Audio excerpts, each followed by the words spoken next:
was super excited. I had just gotten off the plane from Orlando and arrived in London. I would be spending the next 5 weeks backpacking through Europe. This was my first time traveling outside the country all by myself. Honestly, the first time traveling anywhere all by myself.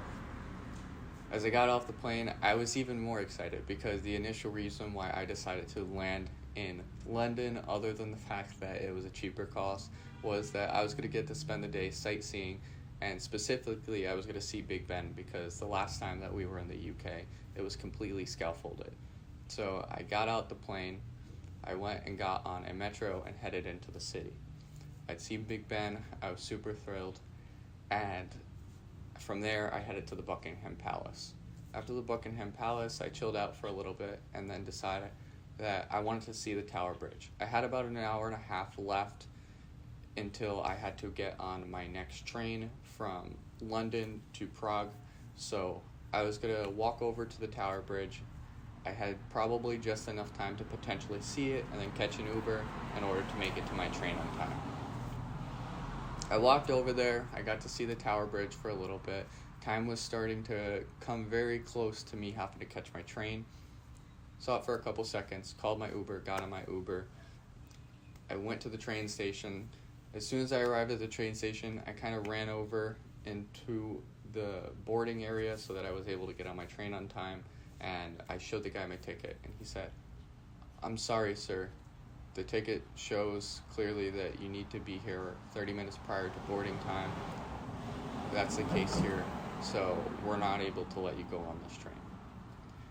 Anxiety starts to exude through me. I'm super nervous and anxious. Like I said, this is my first time traveling by myself, first time outside the country by myself, and this is my first 24 hours across the continent away from the United States. So I said, okay, what is it that I need to do? He said, you can go ahead and get in line and rebook your ticket. Now at this point, while I'm in the line, I'm pulling out my Eurorail pass because I purchased a Eurorail pass that gave me unlimited travel for I think about 10 to 20 days, with a few trains that I needed to reserve a seat on due to the fact that for some reason I had to reserve a seat on some specific trains. I think they were trains that traveled outside the country.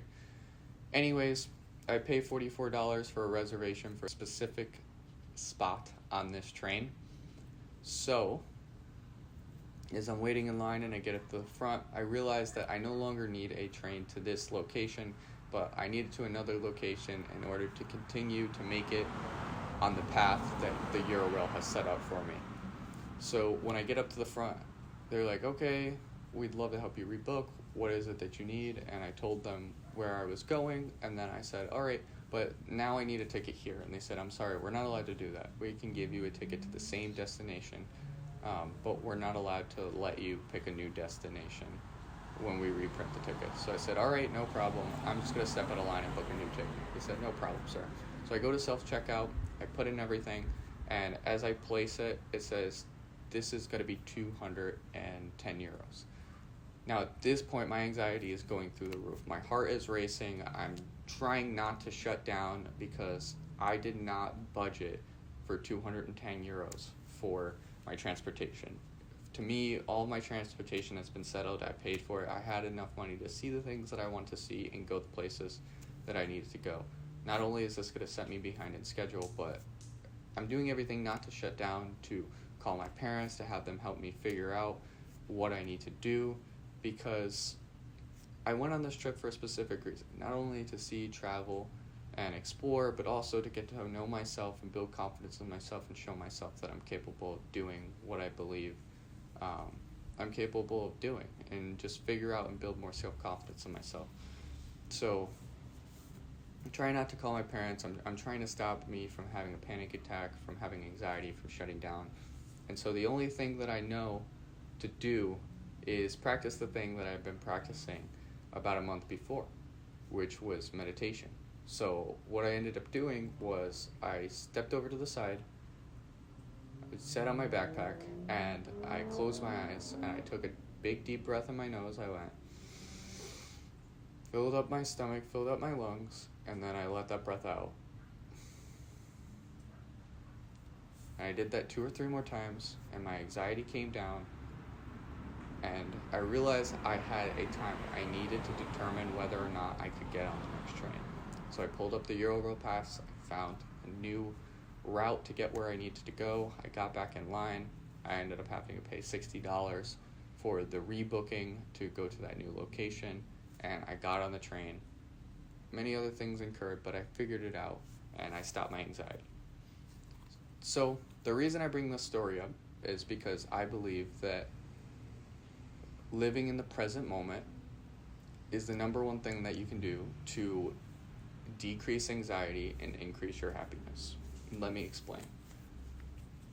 So, for anxiety, for instance, anxiety, I believe, comes from either focusing on the past, right? You're focusing on things that are out of your control that you wish you can change, that you can no longer change because it's already done and over with, or focusing on what could happen in the future. You're anxious because what if this happens? What if that happens? This could happen, that could happen. Or you're anxious because you're like, oh my God, this happened. I don't know what to do. This happened. This already happened. I'm trying to figure, you can't change this and you don't know what's happening here. The only way to decrease your anxiety is to focus on what is currently happening in the present moment. When you currently focus on what's going on in the present moment, you're not going to have very much anxiety, because when you're focusing on the present moment, you're just enjoying what's right in front of you in this second, not worrying about what already happened or what could happen. You're just doing what you need to do at this present moment. And the same thing with happiness. Happiness, I believe, is linked to the past and the future. And I think that's what makes you unhappy. When you're focused on a point in life when you were happier, and you're thinking about the past rather than appreciating the present as the current moment and a gift that you're able to live, as well as focusing on what you want in the future, which is linking to you to not feel happy currently. And I believe there's a solution to both of these things, which is meditation. I think that meditation allows you to live in the present moment. And the reason why I believe it allows you to live in the present moment is because meditation has a lot to do with breath work. And the only thing that allows you to live moment to moment is breathing, because you're breathing moment to moment. It's the current thing that links you to the present, right? Right now, I'm breathing subconsciously moment to moment. If I stop, I will die. So I believe that the present will reduce anxiety and increase happiness, and the best way to practice on living in the present moment is meditation. I know a lot of people will say, well, I can't meditate, I don't know how to meditate, I can't sit still, but I think that you can, and I'd like to challenge you to, and I'd like to give you some tips on what's helped me with meditation. One thing is, there are 2 apps that I believe that you can download. One is Medito. App is completely free, and I think it's a great use. I use the daily meditation there. Obviously, I'm not meditating daily, but it's something that I'm working on and I'm trying to practice. The other one is the Waking Up app by Sam Harris. There is a link to get 6 months free, which I will link down in the description below for you to check out. So you're thinking to yourself, okay, I would love to live in the present moment. I would love to decrease my anxiety and increase my happiness, but I'm not somebody that can meditate. And I thought that too. So what I would recommend, 1 is download those apps, and 2, let me give you some advice while you end up practicing meditation, right? Because meditation is a practice. One thing I would say is, while you're meditating, when you close your eyes, is that a lot of people think, well, my thoughts are all over the place, my thoughts are racing, I don't know what to do. I'm trying to think about nothing, but thinking about nothing is very hard. And what I would say with that is, don't think about nothing, right? When you're trying to think about nothing, that's causing you to think because you're thinking. Rather focus on a particular thing. And I think that thing, like I said earlier, is focusing on breathing, because the only thing that's tying you to the present moment is your breath. Because if you're not breathing, the current moment, right? You're doing it subconsciously, so you don't think about it. But if you were not breathing, after a few seconds, you would be dead. So focus on breathing. Focus on taking a deep breath in through your nose and out through your nose.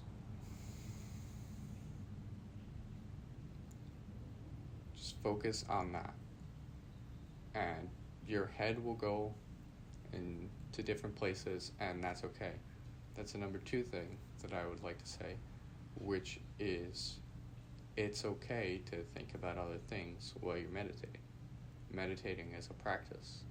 Meditating is something that you are practicing.